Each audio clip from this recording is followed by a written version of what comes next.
What's up, everyone? Welcome to this episode of Graph Talk. I've got a gentleman on the phone here who I am a absolute huge fan of. You probably heard of him. This man has catchphrases that I think we've all said at one point or another, whether it pertained to the situation or not.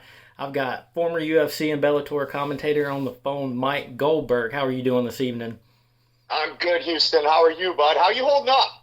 Good, man. Just, like we were talking a little bit before, we got some COVID-19 restrictions lifted here in North Carolina, so we're gonna see how we fare going forward. So it's kind of a positive day here. I keep wanting to say to the world, it is all over. I can't say just like that, but I think we're making our way there. It's not a 5-round fight. This is a trilogy. It's a 6-fight series. I don't know what it is, but hopefully this world is headed in the right direction, and you being able to enjoy some family, maskless, if you guys decide to do that, today is actually great news you just shared with me. Absolutely, and I absolutely appreciate you taking the time to do this. And I always get so excited when people agree to do to it, because I love interviewing you guys, and I love the answers you have to the 3 questions as an autograph collector. As people, we come up to you and ask you for your autograph, but it's good to, right. It's fun to get your perspective on being the one getting asked for that autograph. Yes. Well, and I appreciate it, and I'm more than happy to do it. There were many people in my life that did nice things for me when I was, like yourself, when I was coming up in the business and working my way through. So when I got your message, I was more than happy to do it. So it's my absolute pleasure. And thank you for the kind words about being a huge fan. That means a lot. Definitely a huge fan. Definitely a huge fan. And the first question, and I always ask, is probably my second favorite of the 3, is have anything that comes to your mind that you have autographed or signed that you would say for you is kind of like out of the ordinary or kind of unusual? There were many shirts that were being worn by females that they said just autograph the shirt. And I always would try to be polite, Houston. So I'd try to go right shoulder, left shoulder. Would you like me to sign the back? So, but I was always very polite. But this is probably my favorite autograph / fan story. So we're doing a UFC many years ago, and we always had kind of the big safety gate that around most of the fans, and then where Joe and I would commentate. And I've never turned down someone who wanted an autograph. I'm like, these are the people, yourself included, that watch us, that support me. And if they would like to have a moment of my time, I would be just overly arrogant and selfish to not give that time to them. So I have always said yes. How my mom raised me when I had my first job in Sarasota, Florida, back in the 80s. I'm aging myself here, Houston. My mom said to me, as an older woman came in, I was working in Sarasota, and she said, "You're doing a good job, son. Can I get your autograph?" My mom said, I'll never forget, Houston. She said, "You may meet one person, Michael, 100, 10,000, 10 million. But you remember to treat them nicely, because they will only meet you once. And that impression you leave will be the impression they have forever. So thank you, Mom." So that's how I've been. So here's what happened. So this woman comes up, and she gets my attention. She's, "Can I get an autograph? Can I get a picture?" Of course. Very pretty woman with this absolutely gorgeous smile. And she says to me, she goes, "Can I ask you an awkward question?" And I'm like, "Yeah, why not?" And she goes, "Your teeth are so white.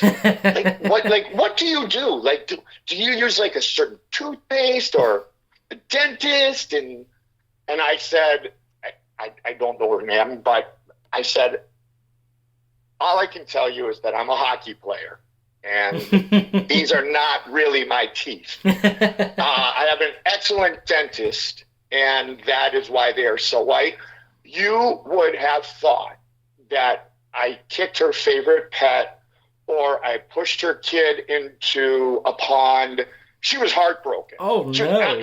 Well, but in a fun way. Right, not like, right. Not like, well, like you're an idiot. Like, I didn't mean to get all my teeth knocked out during my hockey days, but she thought I had the magic potion, Houston. And when I told her they were veneers and crowns and that, she's like, oh, okay.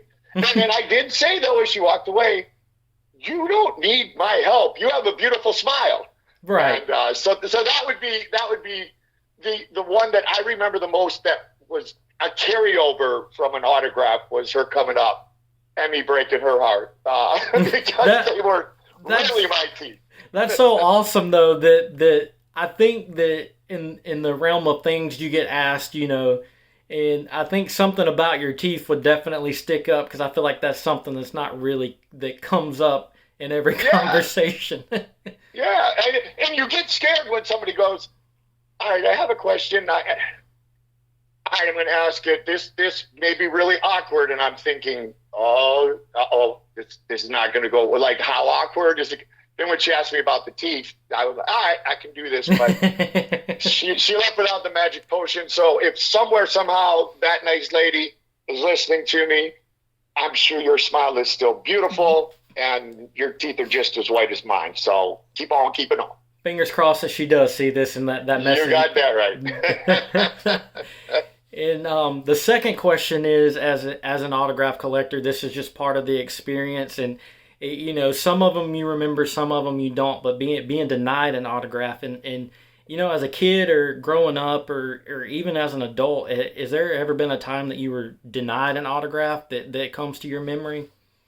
You know, I've actually been preparing for our conversation. I got you. I'm trying to think back to a time in which I waited and waited and waited, and somebody was like, that's all the time I have, and they were gone. And it was one of my heroes, and they were signing, and I don't ever recall a face-to-face where someone said to me, sorry, I don't sign, or I'm not signing that. But I will tell you two great stories, which weren't actual deny of an autograph, but they were fun stories. So we're a hockey family. Mm-hmm. I started playing when I was 5. My brother played his whole life. I played in college. My son started at 6 years old. So we're all about hockey. So we're in New Jersey, and we are getting ready to do a UFC. Well, the Washington Capitals happen to be in town to play the night before against the Devils. Well, we wanted to get Ovi's autograph, Alex Ovechkin. And my son's a little dude, and we got to get Ovi. And Mike Knuble was on the Capitals at that time, and I knew Mike Knuble from my days with the Red Wings. And so I'm like, Mike, can you help us get Ovi? Right. And he said, Goldie, he moves quick, but we'll help you. I'll do the best I can, but I can't promise you. He moves quick. You got to get him at the right time. So I'm looking for noobs, and then he's like, going to the bus, you got to run. So we go wheeling out to the bus. And, Ovi, can we get an autograph? Yes. So he signs the autograph, and at the time, it was myself and some friends, so we had like 3 iPhones going. Like, right. Ovi, can we get a quick picture?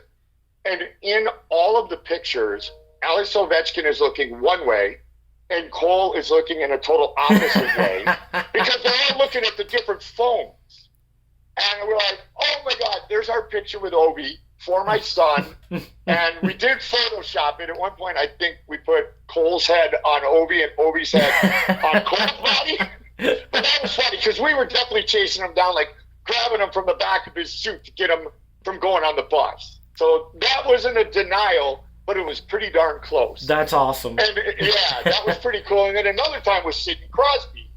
Yeah.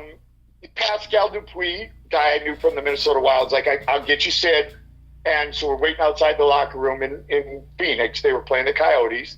And my son again, myself included, we were all extremely excited. They're all UFC fans. Chris Letang trained with George St. Pierre a ton. And Dupes comes out, and I'm like, can we still get Sid? He's like, absolutely. He goes, but he went out the back door, but he's waiting for you at the bus. He knows he said he's more than happy to sign.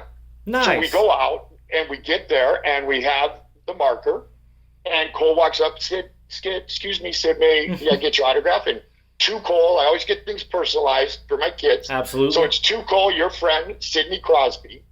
And we're kind of standing there still. And over about 10 steps away is Evgeny Malkin. And Cole goes, Dad, there's Malkin. There's Malkin. I go, Cole, he's right there. He's signing autographs. He's a friendly guy. Just walk up and ask him politely. I'm sure he'd be happy to sign for you. And he goes, Dad, I don't have my marker. Sydney has it. Oh, no. And I go, and I'm laughing, Houston. And I go, okay, Cole, ask Sydney if you can get your Sharpie back. So Cole, he must have been 11 years older. He goes up, he goes, excuse me, Sid, you stole my pen. and Crosby looks at me, and we just smile. We just start laughing. Cole walks away, the little steps go, and he gets his pen. He got his Malkin autograph. And there was the close denial by Ovi, and there was the stolen Sharpie by Sidney Crosby. So those would be the closest to being denied, I would say. Those are really good stories because they kind of highlight the little things as, you know, collector or just somebody trying to get your autograph that people, you know, kind of don't think about or don't see, that if a player's signing, they will just grab that marker or that Sharpie and walk away. It happens all the time. All the time. And then you're like, wait, do you have a Sharpie? And so then anytime we would go from there, Dad was always prepared. If it was a Broadway show with my daughter, who's an actress, and we were going to be outside the stage door afterwards, like, do you have I'm like, boom, I got silver, I got gold. If you with what you do and being a collector, you know you got to be loaded.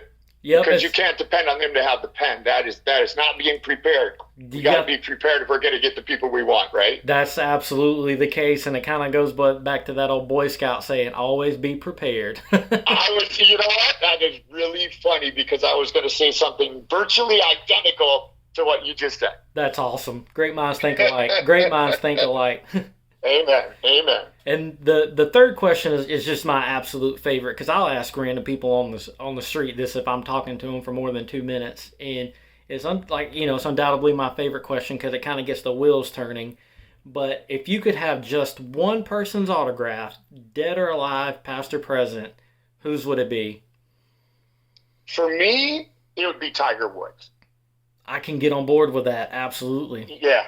For me, it would be Tiger Woods. And I've had the question asked to me before, Houston, if you could have dinner with anybody, celebrity, actor, actress, athlete, whatever it is, one person in the world, especially if it were on the athletic side, I would love to have dinner with Tiger Woods and just talk. Just be two dudes who do cool things. And I mean, Tiger's obviously been through a lot. He's been through the highest of highs, the lowest of lows, but the man changed the game of golf, and he's extraordinary. He's a huge personality for a shy guy, which he really is inside. He just changed everything. And I was blessed to be the sideline reporter for the Chicago Bulls during the highest of highs for Michael Jordan. I've been around Shaquille O'Neal. Obviously, I've been around the greatest fighters in the world. Absolutely. I've met all of these superstars. I remember walking up to Will Smith at the UFC. I was so scared. He was there, and I'm like, holy, it's the Fresh Prince. Right. And as I walked up, Houston, he gets up and goes, Goldie, nice to finally meet you. And I'm like, okay, this just did not happen. This did not happen. He knows my name. He's like, he called me Goldie. Holy shit. Like, okay, all right. So I got that picture, but I would say Tiger. And then here again, I'm all about my kids, and I'm all about them having these memories. And so right now, if we could get the perfect signed jersey, personalized, not just to Cole, but to Cole with a message, it would be Connor McDavid. Because Connor McDavid is the best player in my mind and in Cole's mind in hockey right now.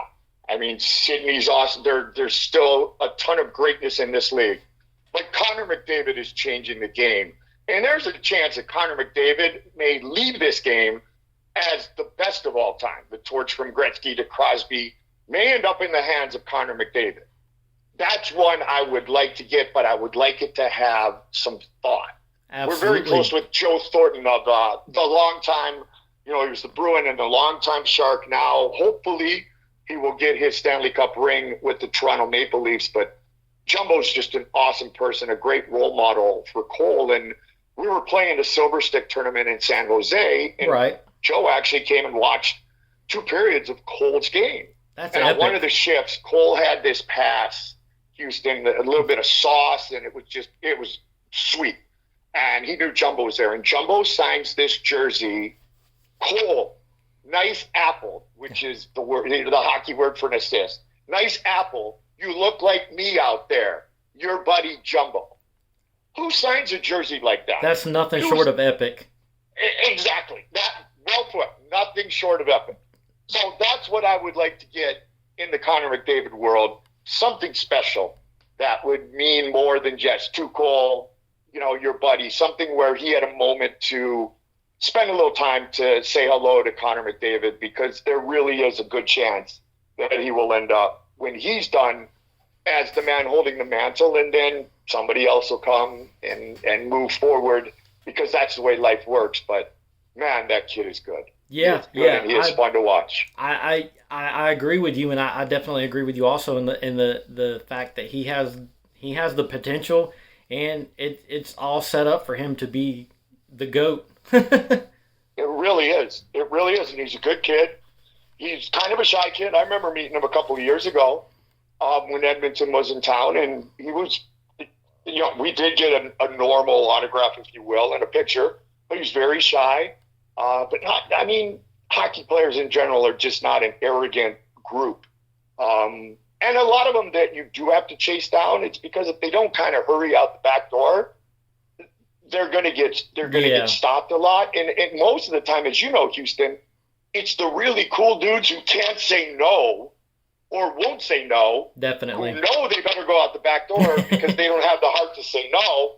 And if they go out the front door, there's going to be a lot of yeses that they have to say. Yes. And the bus is going to leave them behind. You're absolutely right about that, and I think that's a part of it people don't consider. If they did get denied, they're like, "Oh, that guy's just a jerk." But in all reality, Yes. he's like, "If I do one, I'm going to do 100." Yes, and working all those years with Joe, with Rogan, I witnessed that all the time. Joe would always take time to sign for people, and Joe was always gracious with his time. But there were many, many occasions after UFC where the line was out the door that Joe, if he stayed, he would have been there until the next show a month later. He would have never had a chance to go home. So you respect it. You just had to sneak out. He had to be escorted out in a nice way, because Joe's the kind of guy who, once he got started, he wasn't going to say no to the next guy. Absolutely. Because they were all waiting for the same thing, and they're fans. And they want that autograph because they're fans and they enjoy what he does.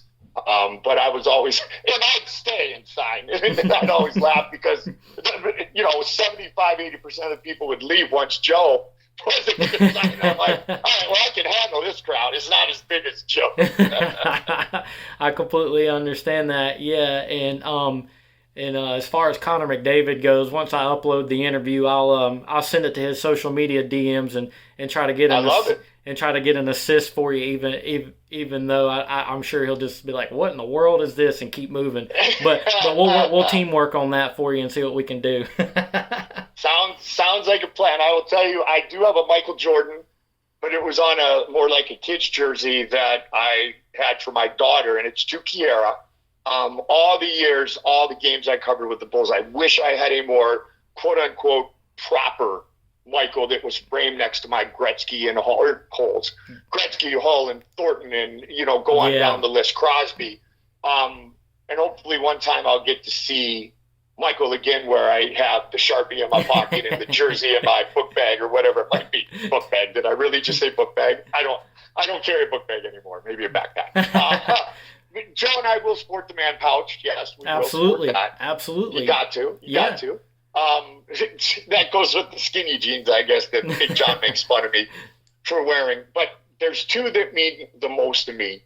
And one is Pete Rose. Absolutely. Because my dad grew up with Charlie Hustle at Crosby Field, Big Red Machine. I was 10 years old, jumping up and down on the bed with my pops when the Big Red Machine won the World Series. We're all about Pete. I was an intern in Cincinnati at Channel 5 when Pete was player manager and broke Ty Cobb's record. And that's when I got my Pete Rose, was during that time. Then he was on Best Damn Sports Show, period. Yep, I got to see him again. And then I had him sign a picture to Ron, which was my dad. To Ron, my biggest fan, Charlie Hustle, Pete Rose. And I have that now that my dad passed. I proudly have that in my office for my dad. And then I have a Barry Larkin baseball that says, to Betsy, my favorite babysitter. My grandma Betsy used to run the nursery, or the, kind of not the nursery, but the child spot where when the moms and dads, and mostly the moms were bowling, the kids would stay and do their arts and crafts. Well, Grandma Betsy ran that. She had all 5 Larkin boys over the years because Shirley Larkin bowled at La Sanibel Lanes in Cincinnati, Ohio. In fact, my Grandma Betsy was at Barry Larkin's wedding. I mean, they were that close. Wow. And when my Grandma Betsy passed, I said, I want that ball from Barry, because I want to remember for Grandma Betsy. But it's awesome, kind of like the jumbo one that I mentioned. It's like, to Betsy, my favorite babysitter, love Barry Larkin. So as a collector, I thought you would appreciate those. That's absolutely just kind of mind-blowing to me. And those are all in, the collector world. Those are all, basically holy grails to us. And the fact that you have those, I absolutely enjoyed that story. Absolutely enjoyed it. Yeah, and and guess as I say this, and I share this with you humbly, but none of the autographs that I've talked about are about me. They're all greatly appreciated, and I cherish every single one of them. But it was my grandma or my pops, my kids. I'm blessed to have met so many of these people, and I have some cool pictures. Trust me, like my Cena grudge match. I got my Stallone and De Niro. I remember Chael Sonnen walks up to me as we're shooting our scene. He goes, Goldie, how do we ask for the pictures without being that dork who asked these 2 guys for pictures? And I said, Chael, you don't have to worry about it, because this dork asked for pictures a half hour ago, and they said we can get them after we shoot the scene. Those were kind of cool. Those are kind of cool. But they're all to kind of share the joy and the fortune that I've had over the years. And yeah, absolutely. And that was mine, and it was, I don't know, eBay or something for $49.99 or something. And of course, my smart ass son sends me it, and he goes, Dad, I know I wouldn't pay it as much. Do you think anybody would? And I'm like, well, you've already hurt my feelings, so I don't know if I have an answer for this kid. Yeah, that's my favorite part of collecting autographs is the stories behind them. And you got the people that'll get something signed and then just throw it up on eBay just to try to make a few quick bucks. But the stories and the memories behind it are what really what really got me into it, and what really makes me want to push things forward in the autograph community, I guess. And I think you're right. Yeah, and I'm sure you have some magical ones in your collection. Yeah, my undoubtedly my personal favorite is I was a huge Nolan Ryan fan growing up. I was just a fan of the way he pitched, his style, his mechanics, and I really became a big fan of him when Robin Ventura charged the mound and Nolan Ryan went to work on him. And he did, didn't he? Yeah. We didn't know he could have fought in the octagon, did we? Maybe we can get him into that somehow.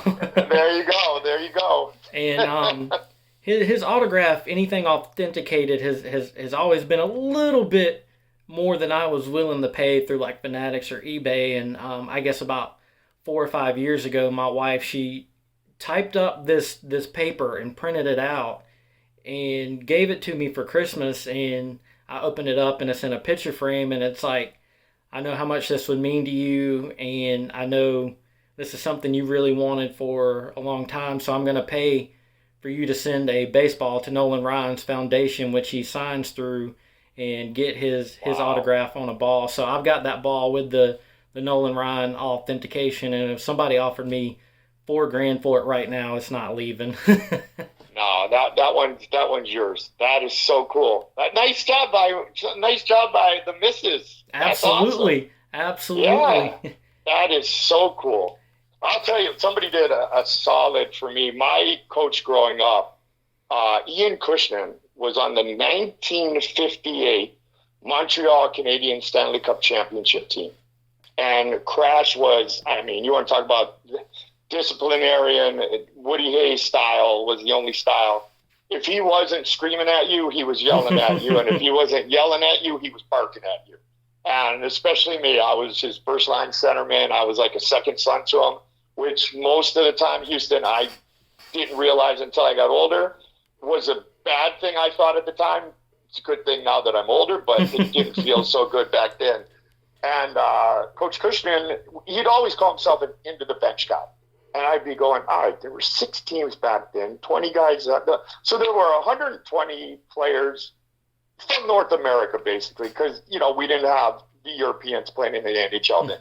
So, Crouch, you're one of 120 players in the world in the NHL. The end of the bench, that's pretty short bench. It's cool. So Crash passed, it's going to be a little over 2.5 years ago. And a friend surprised me afterwards and sent me like the little photo box, and it's Montreal Canadiens.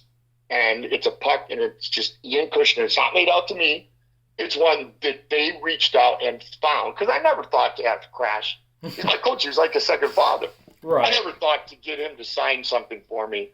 But my friend mailed it to me, and I burst into tears. And I called him immediately. I said, this may be the nicest gift I have ever received. That is prominently displayed right by Pete and Barry, baby. Right by Pete and Barry. That's awesome. I love hearing that. And for the people watching, what are you working on right now that you want to let them know about?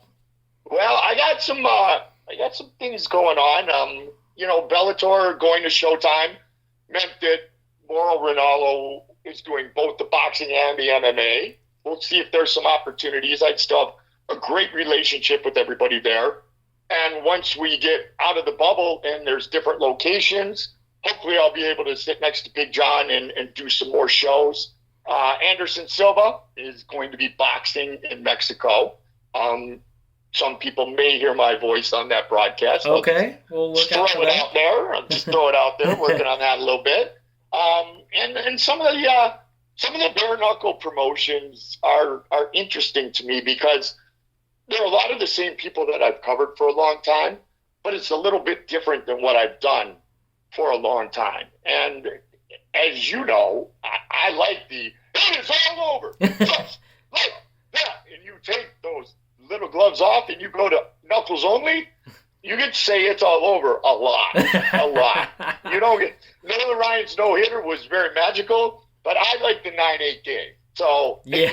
I'm gonna bring my services there. I'd like to do some NHL hockey again with the network changes. I'm trying to get my name circulated. I did about 900 NHL games in my life at ESPN, Red Wings, Minnesota Wild, Vancouver Canucks. So I'm reaching out to my contacts there. I got some fun things going on. I'm very excited about it. And I also want to get into some motivational speaking because I've been blessed with so many things, and that also comes with ups and downs and potholes and things that really hurt. And if I can be transparent, which I'm willing to do, and I can help just one single person by doing so, it's something that I'm highly, highly motivated to do at this point in my life. And that is to pay back many of the blessings that I've received in my career. And so I'm really working on presentations in the right platform and forum to do that. So people should be on the lookout for a little Goldie using his voice in a different way to help people feel better about themselves and get out there and have a better life. That's awesome, and we'll all be on the lookout for that. And I know for a fact I'll be supporting you and looking forward to all that stuff, and just doing whatever I can on my end, to get as many eyes on your stuff as possible.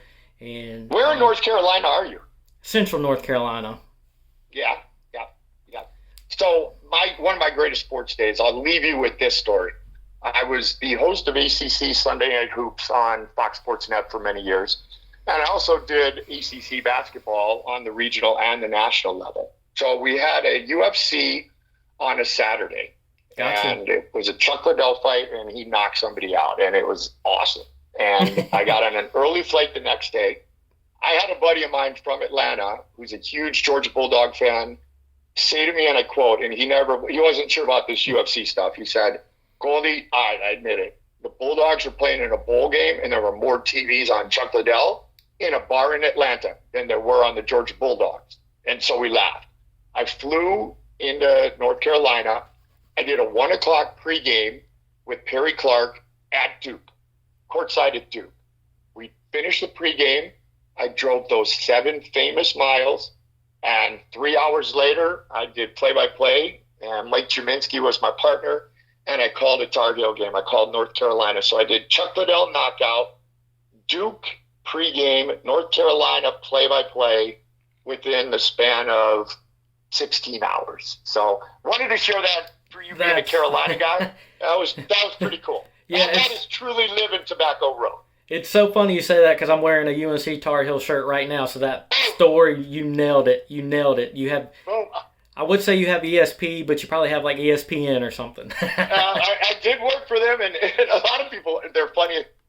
When the UFC went to ESPN, all my buddies who I worked with at ESPN, they go, dude, you're on ESPN more now than you were when you actually worked for them. I'm like, yeah, but I'm not getting residuals.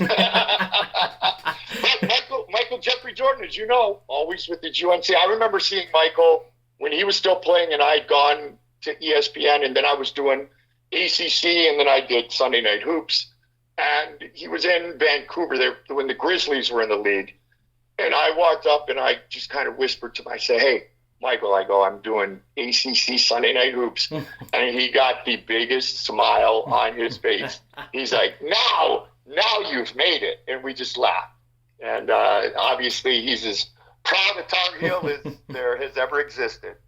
Yeah, I definitely, yeah, you can definitely tell when you see him on TV or something like that.